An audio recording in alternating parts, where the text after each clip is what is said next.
प्रथम कथा है बरगढ़ जिले में राजीव गांधी पंचायती राज संगठन कार्यक्रम बोधे नहीं हुई एवं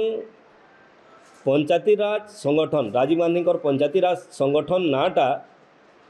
आम जदि ताके धर्मा गोटे राजनीतिक दल संगे कनेक्ट है कांग्रेस गोटे ब्रांच बोली धरा जाई पारे एवं यह गोटे सोशल साइड भी तार अच्छे कारण है ये कार्यक्रम आम हेसु विभिन्न जगह जेन कर शिविर माने से ही जगार आम जे पंचायत रे बसवास करुथिबा लोक माने जनसाधारण सेमानकर अधिकार एवं संविधानिक अधिकार किपरि भाव से माने पाई पारिबे तार ई शिविर माध्यम रे आमे लोक माननकु सचेतन करैथु एवं तांको तांकर अधिकार बाबदरे विभिन्न जो माने शिक्षाविद शिक्षक बा जे माने महाज्ञानी बोली आमे कहूचु कि आमर ये सांगे जेन स्पीच देवाई आसुचन कि ट्रेनिंग रे शिविर रे जे माने शिक्षा प्रदान करने आसुचंती से माने समस्त को शिक्षा प्रदान करिथांती एवं विशेष भाव में संविधान महात्मा गांधी स्वराज एवं राजीव गांधी पंचायती राज तार संगे संगे 1933 एवं 34 पंचायती राज सिस्टम एवं पौरपालिका सिस्टम रे लोकंकर अधिकार बाबद लोकों को जणाई दिया जाए थाए एवं यही शिविर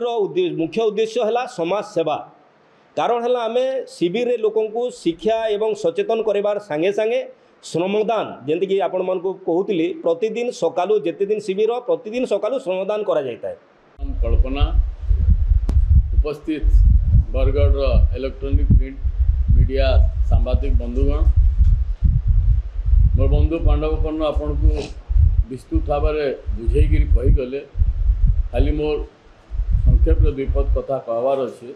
यही जेन प्रोग्रामटा होचे राजीव गांधी पंचायत राज प्रोग्रामटा पंचायत राज रे केन हिसाबे पंचायत जेन हकटा अच्छे लोक मैंने पाई ना पावा जानी ना पावा से बाबद रे इटा ट्रेनिंग कैंप दिया जाउचे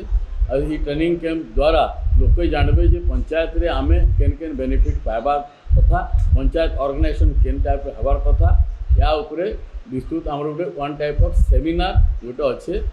21-22-23 रे विजु पट्टनायक टाउन हॉल पाखे तो आपण मान से लगी अनुरोध सेटार उपस्थित रही हमके सहयोग करबे ओ बोली मु कामना करुछी। धन्यवाद।